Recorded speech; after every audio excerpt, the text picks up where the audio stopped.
Fala mundo, tudo certo?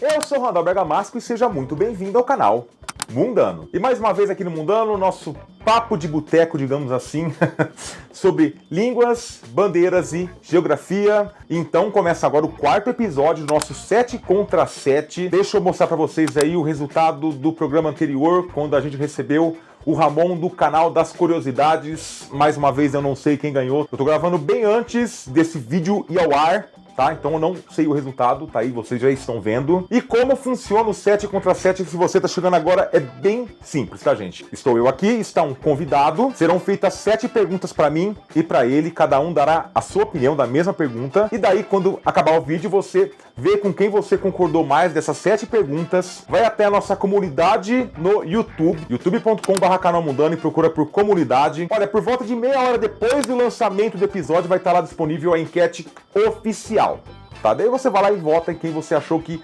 ganhou esse papo de boteco. Vamos receber aqui um convidado de um canal de esportes, para ser bem exato, sobre Fórmula 1.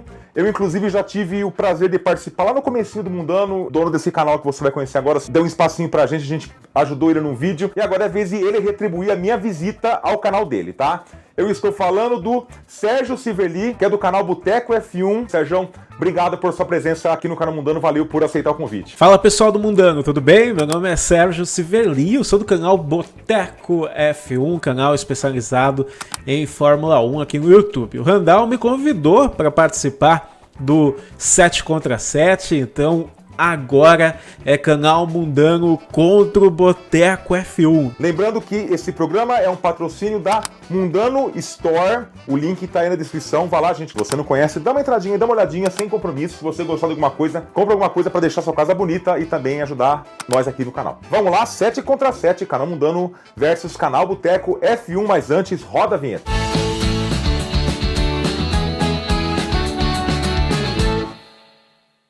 A primeira pergunta é do Mike IF. Quais são os 3 países que você considera os mais bonitos em questão de belezas naturais? Olha, nosso país não, né? Nosso mundo, planeta é tão incrível, tão sensacional, que a gente tem centenas de países em que nós podemos visitar e ver ou natureza que parece mais com outras ou mesmo mais particulares, mas eu visitei a Suíça e vou te dizer que é um país inacreditável, parece um paraíso. Sabe quando você era pequeno, acho que todos nós tínhamos isso, um quadro na casa da avó, da tia ou mesmo na nossa própria casa, né, da mãe, do pai, que você tem aquele quadro com as montanhas e os campos verdes. Cara, a Suíça é isso de verdade. Eu saí de lá querendo não sair. Se eu tiver oportunidade algum dia, a Suíça seria um local bem interessante para montar uma casinha, viu? É lindíssimo. Dois países que eu não visitei, que eu sei, eu já pesquisei, vi nos vídeos aqui também no YouTube, e sempre babo, são o Canadá e a Noruega. 2 países incríveis. O Canadá, por todas aquelas belezas que a gente já conhece, né? Aqueles lagos inacreditáveis, aquela beleza natural que só o frio dá, né? E a Noruega, praticamente a mesma coisa. Uma coisa que chama muito a minha atenção é aquele canal para navios que é enorme. Eu acho que é o maior do mundo, né? Que a gente conhece. Então, vocês já repararam que eu gosto muito das belezas naturais relacionadas a países mais frios. Essa pergunta é bastante difícil, porque eu acho todos os países bonitos, mas vai ter que escolher 3. O primeiro que eu vou colocar aqui é um país que é quase unanimidade quanto a esse quesito, que é a Nova Zelândia, lá na Oceania. São basicamente 3 ilhas. É um país pequeno, pouco povoado, mas com belezas naturais lindíssimas, com praia, com montanha. Então o primeiro meu aqui vai ser a Nova Zelândia. E em segundo lugar aqui, eu vou colocar um outro país que eu acho bonito pra caramba, também em ranking de aí, belezas naturais, entra com frequência, que é a África do Sul. Deve ser um país bem legal e é um país bonito também, bem diverso, natureza bem diversa. Também tem praia, você tem parques nacionais, você tem um pedacinho do deserto do Kalahari, parece ser um país muito bonito, a cidade do Cabo, deve ser legal pra caramba. E em terceiro lugar aqui, gente, eu vou colocar... Eu fiquei em dúvida entre ele e a Tanzânia, mas eu vou colocar ele, que é o Quênia. O Quênia, aqui na divisa ali com a Tanzânia, tem o Monte Kilimanjaro, que é o ponto mais alto da África. Tem parques nacionais, vários dos animais aí que a gente vê em filmes, vem em documentário, você encontra nos safaris, parece um país bem bonito. Então o meu ranking é esse, tá? Então Nova Zelândia, África do Sul e Quênia. A pergunta do Matei Sua Curiosidade. 3 países que você tem vontade de conhecer, mas ainda não teve oportunidade. Então, 2 eu já acabei falando, né? Canadá e Noruega. Pretendo muito conhecer esses 2 países. O Canadá, eu tenho amigos por lá, então quando eu for eu pretendo encontrar esses amigos, principalmente depois de toda a loucura que a gente tem vivido. E os Estados Unidos, por incrível que pareça, eu nunca fui para os Estados Unidos e por causa da nossa cultura, por incrível que pareça, ser tão enraizada com a norte-americana, né? Porque a gente sempre tá vendo filmes, séries, pelo menos eu cresci dessa forma, eu quero muito conhecer os Estados Unidos. Principalmente 3 lugares, São Francisco, Nova York, com certeza, e Los Angeles. São 3 lugares que eu quero muito conhecer, principalmente passar um Natal nos Estados Unidos. Aquela coisa, criança que cresceu com a TV do lado vai querer passar um Natal nos Estados Unidos, né? Quem sabe um dia de ação de graças. Então eu vou começar inicialmente com o Peru, aqui na América do Sul, que é um país que eu quase fui quando eu comprei aqui a minha casa. Tava quase fechando uma viagem pro Peru, quase acabei não fechando. Pro meu momento da vida achei que foi bom, foi melhor não ter ido mesmo, mas eu quase fui e eu ainda tenho vontade de conhecer o Peru, que é um dos principais pontos turísticos aqui da América do Sul, principalmente Machu Picchu, que dispensa apresentações. Então aí eu vou pra África. E eu vou querer conhecer o Marrocos. É um país pequeno, é um país de maioria islâmica. Deve ser legal você ver essa diferença cultural, né? E o terceiro, que é quase unanimidade também em rankings de viagens que a gente lê por aí. O pessoal que viaja pelo mundo, esse país sempre tá por lá. E eu também tenho vontade de conhecer. Eu fiquei com vontade de conhecer. Que é um país que não é tão falado, que é a República Tcheca, tá? Todo mundo diz que Praga é maravilhosa, uma cidade lindíssima. Também dizem que não é um país tão caro, então eu também gostaria de conhecer a República Tcheca. Então eu ficarei com Peru, Marrocos e República Tcheca. O Pietro Menegatti, qual é o seu top 3 monumentos do mundo? Cara, eu adoro monumentos. O primeiro, que toda vez que eu vejo, meu queixo vai parar no chão. E ó que eu tô no 18º andar, então vai parar no chão mesmo, vai lá no estacionamento. É a Mãe Pátria, né? Foi uma estátua que foi construída em homenagem às vítimas da Batalha de Stalingrado e eu acho inacreditável. Tanto o tamanho da estátua como a posição dela segurando uma espada, o ângulo que ela está colocada, eu acho incrível. A Golden Gate, em São Francisco, é um lugar que eu quero conhecer, que eu acho que deve ser lindo, lindo demais. E como bom fã de Fórmula 1 e automobilismo e velocidade, eu vou colocar isso daqui como se fosse um monumento, tá bom? Porque pra mim é no coração. Mas eu quero conhecer a pista de Nordschleife. É uma pista que fica na Alemanha, uma pista que tem seus, acho que dá 6, 7 minutos, dependendo do carro que você tem, para completar uma volta. É uma pista famosíssima devido ao filme Rush, No Limite da Velocidade, que a gente viu a batalha entre James Hunt e Niki Lauda, e o Niki Lauda sofre um acidente justamente nessa pista de Nordschleife, Nürburgring Nordschleife. Então, para mim, é um monumento que tá no top 3 do mundo aí. Excelente pergunta. Eu vou pegar monumentos, construções bem óbvias, praticamente representam países. Quando você vê esses monumentos, você se lembra desses países. O primeiro não tem como ser outro senão a Estátua da Liberdade nos Estados Unidos, lá em Nova York. Talvez seja o monumento mais conhecido atualmente, então coloco a Estátua da Liberdade. Em segundo, eu vou colocar a Torre Eiffel, em Paris, que também tem toda essa mística em volta desse monumento famoso, conhecido aí em todo o mundo. E em terceiro, também na Europa, eu fico com o Brandenburger Tor, ou o Portão de Brandemburgo, na Alemanha. Também é um monumento antigo aí, do final do século XVIII, se eu não me engano. É isso aí, final do século XVIII. Você vê esse monumento, você lembra da Alemanha imediatamente, você não precisa nem citar a Alemanha, é só colocar lá o Portão de Brandemburgo, que já representa a Alemanha. Então vamos lá, Estátua da Liberdade, Torre Eiffel e Portão de Brandemburgo. A quarta pergunta, ela foi semelhante, foi enviada por 2 pessoas que veio Mundano. Eu vou aí tentar fazer um compilado. Um foi o Vinícius e o outro foi o Gérig Carvalho. Eles perguntaram quais são as bandeiras mais feias, na sua opinião. Olha, gente, eu vou trocar essa palavra feia por estranha. Feia eu acho uma palavra meio pesada. Vamos usar essa palavra que eu acho menos ofensivo. Mas vamos lá. Uma bandeira que eu acho muito estranha é a bandeira da Ilha de Man, que pertence ao Reino Unido, que é esse fundo vermelho com esses 3 pés juntos, né? Eu acho essa bandeira muito estranha. Eu sei que é um símbolo marcante, mas eu acho estranho. Em segundo lugar, uma bandeira que não existe mais, que já foi utilizada, que é a bandeira do Reino de Benin na África, que é isso que você tá vendo, esse fundo vermelho aí, com um cara tirando a cabeça do outro, não parece ser muito convidativo. Não confunda com Benin, o país atual, que o Reino de Benin ficava na Nigéria. Essa bandeira eu acho estranha. E, em último, uma bandeira que também não é usada mais. Essa bandeira eu sempre achei que foi o sinônimo da preguiça, que é a bandeira anterior da Líbia.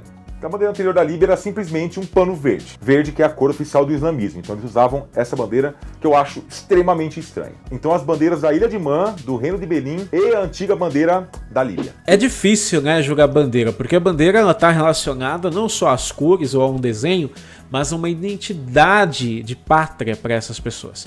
Mas eu pesquisei algumas e as que menos me agradam pessoalmente é a de Moçambique, por exemplo, por ter armas na bandeira, então eu acho que já não começa bem, né?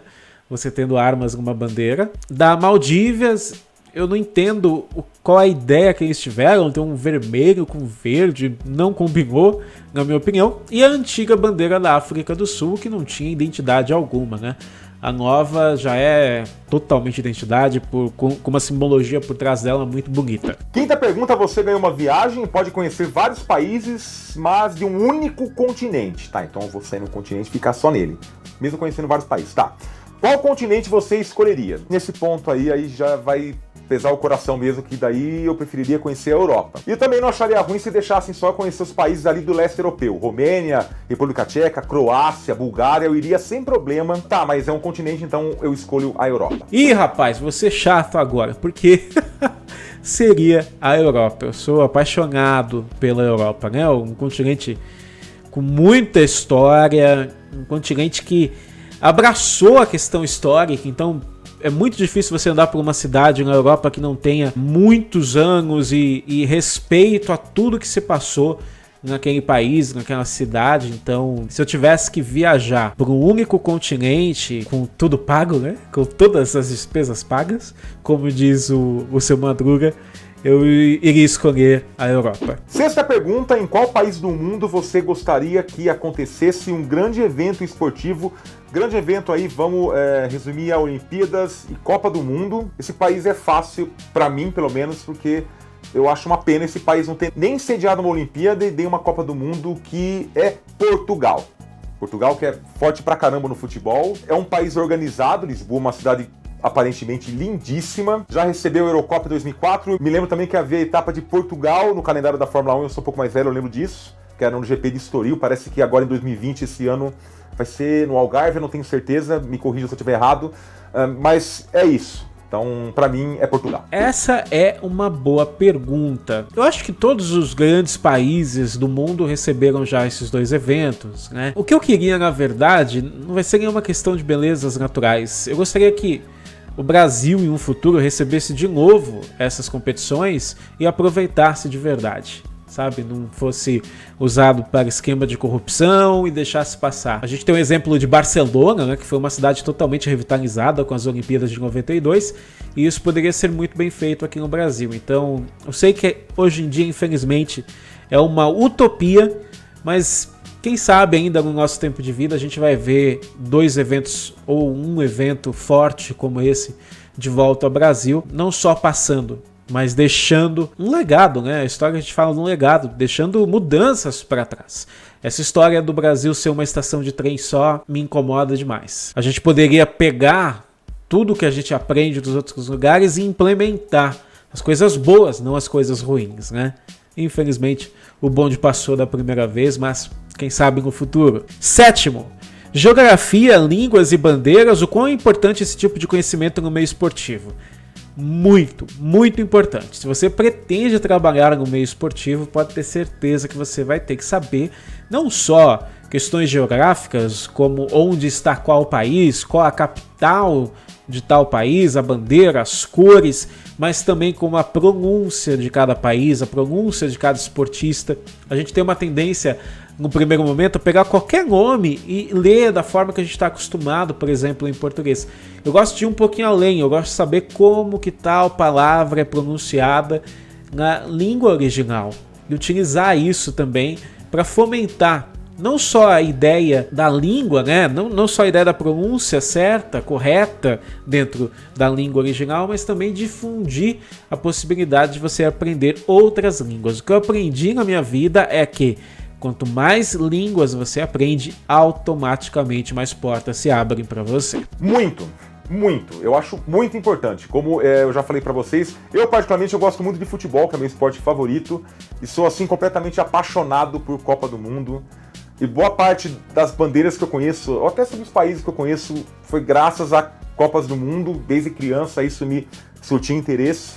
Isso é importante, gente. Supondo que você acompanhe Fórmula 1, que no caso aí é do nosso convidado. É muito comum, por exemplo, aparecer lá o nome do piloto e a bandeirinha do lado. Então você tem que conhecer bandeira para saber qual é a nacionalidade desse piloto. Você pode pegar uma representação de um grupo da Copa do Mundo, por exemplo, só com bandeiras, então você vai ter que saber que bandeira que é. E eu nem vou dizer a respeito de nomes. Como os esportes eles abrangem pessoas de diversas nações, você tem mais ou menos que saber como se fala o nome daquele esportista, tá? A gente tem vários aí que são difíceis. Resumindo, em esportes, geografia, línguas e bandeiras, é essencial você conhecer para você ter uma noção melhor do que está acontecendo, né? Qualquer tipo de prova esportiva na cidade tal, no país tal, então eu acho importantíssimo. Andam juntos.